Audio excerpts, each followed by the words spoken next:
Hello everyone, welcome to my channel Supreme Divine Power. I am Supreme Energy Sujata Adhikari, teacher of Energy Science and Spiritual Trainer. আজকে একটি দারুণ topic নিয়ে আলোচনা করব, যেটা হলো পঞ্চতত্ত্ব সম্বন্ধে আপনারা অনেকেই জেনেছেন। পঞ্চতত্ত্ব হলো আমাদের পৃথিবী, জল, অগ্নি, বায়ু, আকাশ। এই 5 এলিমেন্টস আমাদের পঞ্চতত্ত্ব দিয়ে আমাদের শরীর তৈরি হয়েছে। কিন্তু এর ভেতরে পরমাত্মা এই যে পঞ্চতত্ত্ব দিয়েছে, পঞ্চতত্ত্বের আর কি ব্যাখ্যা পরমাত্মা করতে চেয়েছেন বা আর কি বলতে চেয়েছেন এই পঞ্চতত্ত্বের মধ্যে, কেন দিয়েছেন? পঞ্চতত্ত্ব দিয়ে আমাদের শরীর তো গঠিত। এই শরীর এই পৃথিবীতেই আমরা পেয়েছি, এই শরীর পৃথিবীতেই আমাদের ছেড়ে চলে যেতে হবে।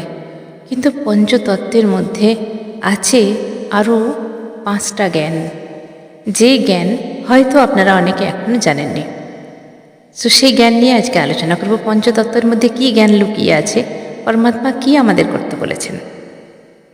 পঞ্চতত্ত্ব পরমাত্মা দেয়া, এই পঞ্চতত্ত্ব দিয়ে আমরা কি করতে পারি পৃথিবীতে এসে। তো প্রথমেই বলে রাখি যে পঞ্চতত্ত্ব দিয়ে পুরো আমাদের এই শরীরটা গঠিত। কিন্তু পৃথিবী আর জল, এই পৃথিবীতে আমরা যখন পৃথিবী থেকে চলে যাই বা বডির আমাদের এজ শেষ হয়ে যায়, বডির এজ, ঠিক আছে, তো এই বডিটা নষ্ট হয়ে যায়। পৃথিবী তত্ত্ব এই মাটির সঙ্গে মিশে যায়, জলতত্ত্ব জলের সঙ্গে মিশে যায়, অগ্নিতত্ত্ব ওপরে উঠে যায়, অগ্নির সঙ্গে মিশে যায়, বায়ুতত্ত্ব বায়ুর সঙ্গে মিশে যায় এবং আকাশতত্ত্ব আকাশের সঙ্গে মিশে যায়। এটা আমরা অনেকেই জানি। কিন্তু এই 5টা তত্ত্বের মধ্যে পরমাত্মা আর কি বলতে চেয়েছেন, কি করা উচিত, এই পঞ্চতত্ত্বের শক্তি দিয়ে আমাদের কি করা উচিত। তো যদি আমি পৃথিবী তত্ত্ব থেকে শুরু করি তাতেও হবে, আকাশ তত্ত্ব থেকে শুরু করলে তাতেও হবে। তো পৃথিবীতে যখন আমরা থাকি, আমরা পৃথিবীতেই তো আছি, সবাই জানি সেটা। মানব শরীর যখন ধারণ করতে হয় তখন পৃথিবীতেই আমাদের আসতে হয়। সেই জন্য পৃথিবীতে যখন আমরা আসবো, এই পৃথিবী তত্ত্ব মানে ডিকোড এখানে আমি করছি না। পৃথিবী তত্ত্ব দিয়ে কী কাজ করা যায় এটা বলতে চাইছি। পৃথিবীতে যে আমরা আছি, তো ধর্মের পথে চলো। এই ধর্ম কী ধর্ম? এই ধর্ম হলো এই পৃথিবীর মুসলমান, হিন্দু, খ্রিস্টান এই ধর্মের কথা বলছি না, মানব ধর্ম। মানব ধর্ম মানে সত্যের পথে চলো। সত্যের পথ মানে এখানে এটা বলছি না সব জায়গায় গিয়ে সত্যি কথাটা বলে দাও, এটা নয়। মানে তোমার যেটা ধর্ম, তোমার ধর্ম মানে ধরুন একটা মানুষ, তার কী কী ধর্ম? তার ধর্ম নিজেকে যে বড় করেছে, তার মা বাবা যেই পথ দেখিয়েছে সেই পথে সঠিকভাবে যাওয়া, যা কিছু নিজের কাজকর্ম নিজের ধর্ম ওয়াইজ পালন। এখানে ধর্ম মানে কোনো হিন্দু ধর্ম, মুসলমান ধর্ম এটা নয়। নিজের যেটা দরকার, ডিউটি, নিজের ধর্ম, যে পড়াশোনা ঠিকভাবে করা, বড় হয়ে ব্যবসা বাণিজ্য যা কিছু করলো, চাকরি পেল, পিতা মাতার প্রতি ধর্ম, ভাই বোনেদের প্রতি কর্তব্য বা ধর্ম, নিজের সংসার যখন হবে নিজের হাজব্যান্ড অ্যান্ড ওয়াইফের প্রতি ধর্ম এবং সমাজের প্রতি ধর্ম। এই পৃথিবী তত্ত্ব এই জন্যই দেয়া হয়েছে, একে অপরকে হেল্প করো। ধর্ম, একে বলা হয় ধর্ম, সৎ ধর্ম, মানে যেখানে আমাকে কেউ বলে দেবে না তুমি এটা করো, জোর করতে হবে না, নিজের ভেতর থেকে আসবে সেই গুণ যেটা আমার করা উচিত। ধরুন রাস্তায় একটা মানুষ অসহায়, সেটা দেখে ইগনোর না করলেই হবে। যদি সেরকম সিরিয়াস অন্য কিছু কেস হয় সেটা আলাদা, কিন্তু যদি দেখা যায় একটা অসহায় রাস্তা পার করতে পারছে না, তো তাকে একটুখানি যদি পথ দেখিয়ে দেওয়া যায়, এরকম অনেক কিছু কাজ আছে যেটা নিজের ধর্মের মধ্যে পড়ে। এই ধর্ম পৃথিবী তত্ত্ব নিয়ে এই ধর্ম করলে পরমাত্মা ভীষণ খুশি হয়। বুঝে গেল? এবারে জলতত্ত্ব। জলতত্ত্ব হচ্ছে মানুষকে হেল্প করা, যেই হেল্প মানুষকে বাঁচতে সাহায্য করবে। ফর এক্সাম্পল, জল হলো জীবন। জল প্রত্যেকটা কীট পতঙ্গ, গাছপালা, মানুষ সবাইকে বাঁচিয়ে রেখেছে এই জল। তো জল যখন জীবন, অনেকে বলবেন হয়তো খাবারও তো জীবন, আর বাতাসও তো জীবন, সবই ঠিক আছে, কিন্তু জল জীবন, কারণ জল সবার লাগে। এই জলতত্ত্বের কাজ হলো আমাদের শরীরে যে জলতত্ত্ব আছে সেটা যে আমরা নিয়ে আছি, তার প্রকাশ আমরা কিভাবে করব? মানুষকে হেল্প করে। কি হেল্প? নিঃস্বার্থভাবে হেল্প। একটা সময় থাকে না, নিঃস্বার্থভাবে, আনকন্ডিশনাল, যেখানে কোনো কন্ডিশন থাকবে না। একটা যেন আনকন্ডিশনাল লাভ ও ভি করো, কিন্তু সেখানে কোনো কন্ডিশন থাকবে না। যে ধরুন কোনো প্রতিবেশীর আজকে বিপদ হয়েছে, তো সেখানে সে কখন ডাকবে তবে আমি যাব, তবে আমি হেল্প করবো, এটা না। হ্যাঁ, অনেক সময় প্রতিবেশীদের সঙ্গে নিজেদের হয়তো মনোমালিন্য থাকে, সেটা আলাদা, কিন্তু সবার সঙ্গে তো থাকে না। কিন্তু যদি জানা যায় কোনো প্রতিবেশী, কোনো আত্মীয় স্বজন, কোনো রিলেটিভস কারোর খুব দরকার পড়েছে, কিন্তু সেখানে আগে এগিয়ে গিয়ে যদি তাকে হেল্প করা যায় নিঃস্বার্থভাবে, হয়তো তারা কিছু বলতে পারছে না, হতে পারে আর্থিক কোনো প্রবলেম, হতে পারে শারীরিক কোনো প্রবলেম, এমন কোনো জিনিসের এমনই দরকার হয়ে পড়লো, আপনার কাছে হয়তো সেটা আছে বা আপনি করতে পারবেন, কোনো সোর্স, ছোটোখাটো দিক থেকে যদি ভাবেন, কোনো একটা ডাক্তারি ফোন নাম্বার, অনেক সময় অনেকে বুঝতে পারে না যে কোথায় একটা ভালো ডক্টর পাবো যাকে দেখাবো। হয়তো আপনার জানাশোনা আছে ভালো ডক্টর, বা বন্ধু বান্ধবদের মধ্যে আপনি জানেন যে ওদেরকে গেলে জিজ্ঞাসা করলে পাওয়া যাবে, তো সেরকম কোনো ফোন নাম্বার দিয়ে আপনি হেল্প করতে পারেন। কোনো সত্যি অসহায় মানুষ যে হয়তো সত্যিই তার কাছে খাবার নেই, একদিনের খাবার যদি আপনি ব্যবস্থা করে দিতে পারেন নিঃস্বার্থভাবে, এরকমভাবে নয় যে আমি হেল্প করলাম বলেই ও খেতে পেলো, আমি দিলাম বলেই ও খেতে পেলো, তাহলে কিন্তু কন্ডিশন এসে যাচ্ছে। নিঃস্বার্থ প্রেমকে বলা হয়, যেটা স্বার্থ ছাড়া করবেন। কোনো পশুকে কিছু খাবার দিন, যে ওরা অসহায়, পাখিদের দিন নিঃস্বার্থভাবে, যেখানে কোনো কিছু ফলের আশা করবেন না। কাউকে কিছু দিলেন, হেল্প করা সত্যিকারের যাদের দরকার, কিন্তু যাদের দরকার নেই এইভাবে নয়। ধরুন কোথাও খাওয়ানো হচ্ছে, ওগুলোকে কি বলা হয়, যেখানে প্রচুর মানুষকে খাওয়ানো হয়, সেখানে দেখবেন ভিখারি বা অসহায় মানুষের থেকে সহায় মানুষ বেশি থাকে। যে চলো আজ রান্না করতে হবে না, ওখানে গিয়ে খেয়ে আসি, এরকম জায়গায় ডোনেট করে কোনো লাভ নেই। যেখানে সত্যিকারের অসহায়, যেখানে সত্যিকারের দরকার আছে, সেই সমস্ত মানুষদের আনকন্ডিশনালভাবে সেখানে কিছু ডোনেট করুন। বা ধরুন এরকমভাবেও করা যায়, কারোর জন্যে প্রে করলেন, কোনো মানুষ বিপদে পড়েছে, আপনি হয়তো কিছুই করতে পারছেন না, তার জন্য মন থেকে ঈশ্বরের কাছে প্রে করুন, যাতে মানুষটা পথ পায় বা ভালো হয়ে যায়।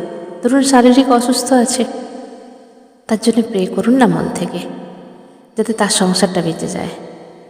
এরকমভাবে আনকন্ডিশনাল কিছু হেল্প, যাতে করে মানুষের জীবনটা বেঁচে যায়। যেহেতু জল জীবন, তো এমন একটা সময় আসে কিছু টাকার জন্য মানুষ বেঁচে যায়, কিছু একটা ফোন নাম্বারের জন্য মানুষ অনেক সময় বেঁচে যায়, অনেক কিছু এরকম হেল্প আছে।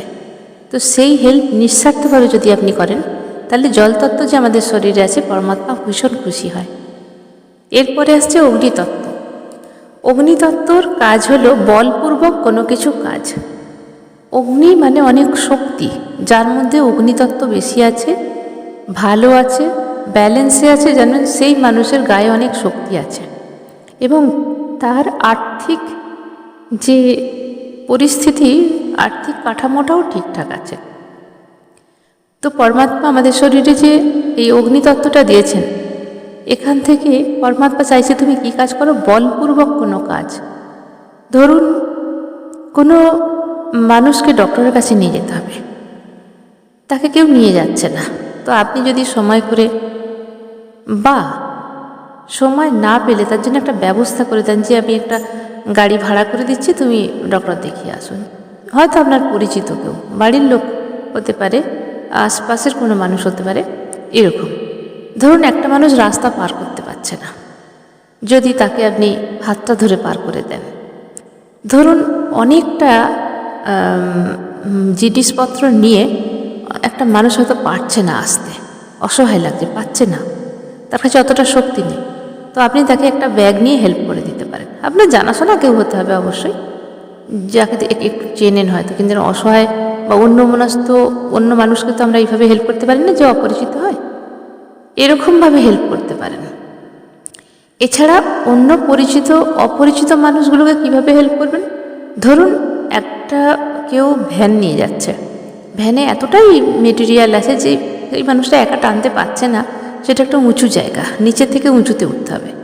এরকম জায়গায় যদি আপনি মনে করেন, হ্যাঁ অনেকে এটা অপছন্দ করবেন, আমার এই কথাটা অনেকে হয়তো পছন্দ হবে না, কিন্তু যদি ওই জায়গায় আপনি তাকে একটু হেল্প করেন, পিছনটা ঠেলে দিয়ে, হয়তো উঠতে পারছে না, রোডে অনেক গাড়ি আছে, তো সেই জায়গায় যদি এরকম কোনো মানুষ থাকে যে একটু ঠেলে পিছনটা যদি আমি হেল্প করে দিই, বল লাগিয়ে দিই, তাহলে সেই ভ্যানটা উঠে যেতে পারে। এটা হলো সেই মানুষটাকে বল দিয়ে হেল্প করা। এটা এক্সাম্পল হিসাবে দিলাম, অনেকেই এই কাজগুলো করে।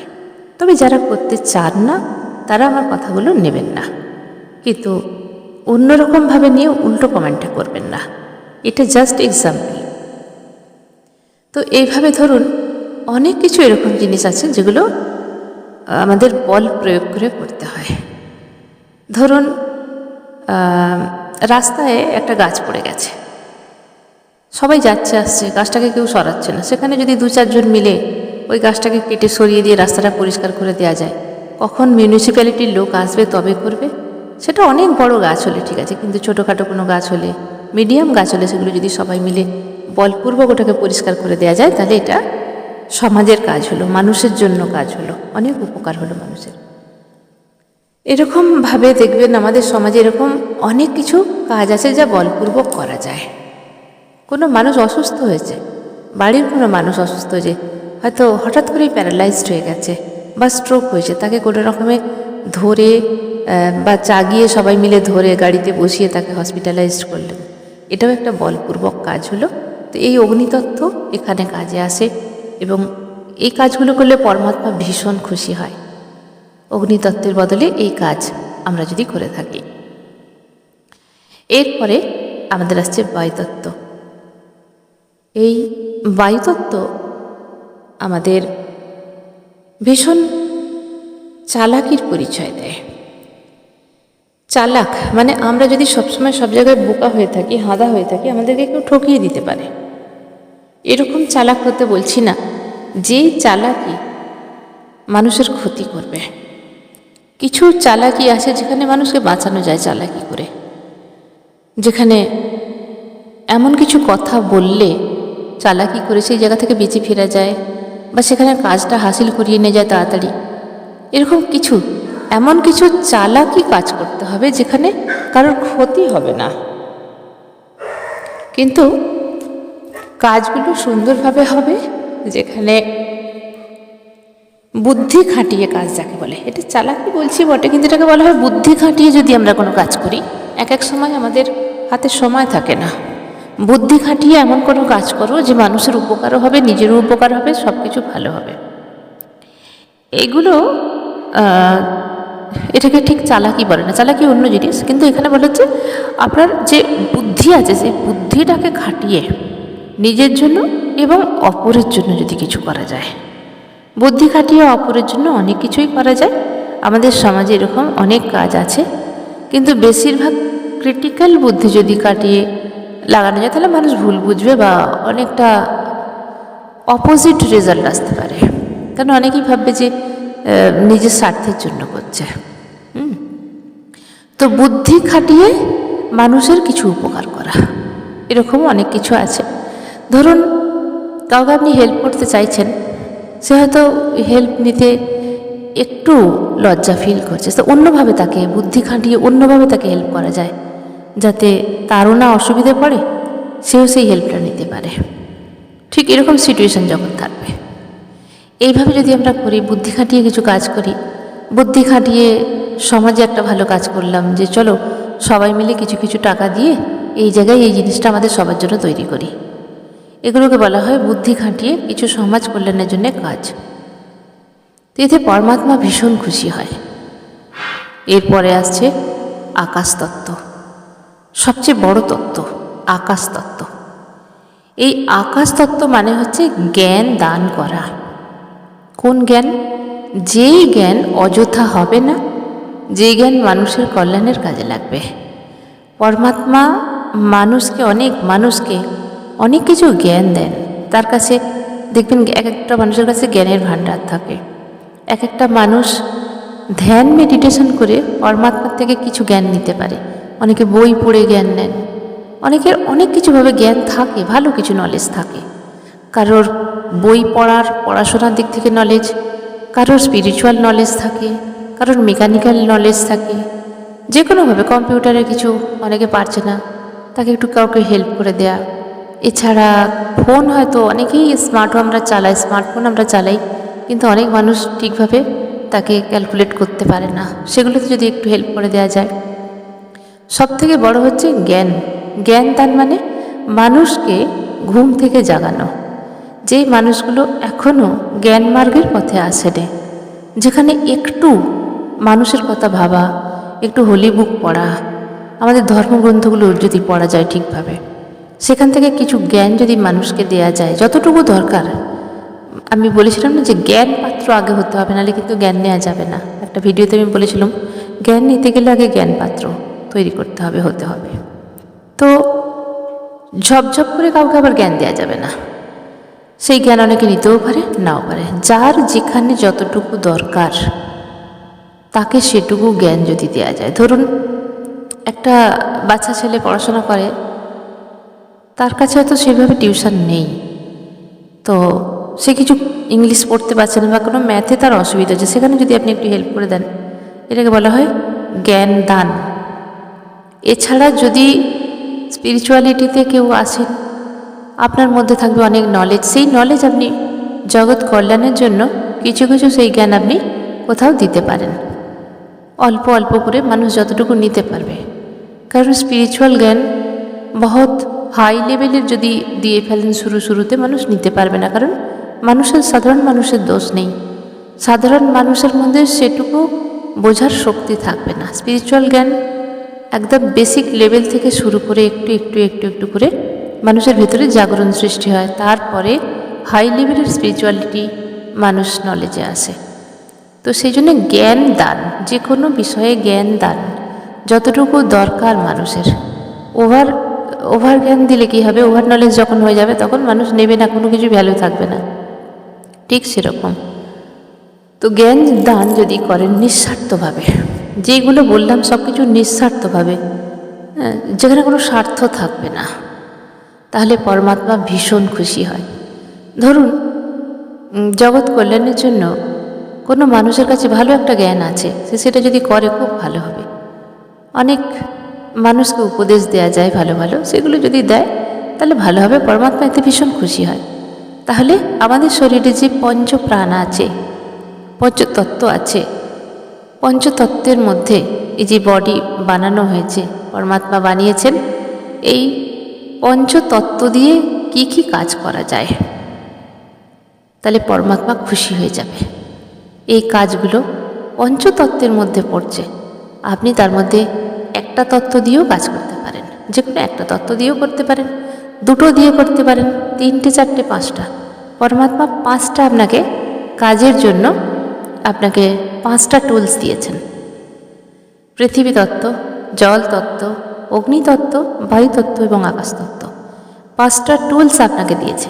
এই 5টা টুলের মধ্যে কোন টুলস আপনি ইউজ করে পরমাত্মাকে খুশি করতে পারছেন, আপনি নিজেই বিচার করুন এবং দেখুন না করে।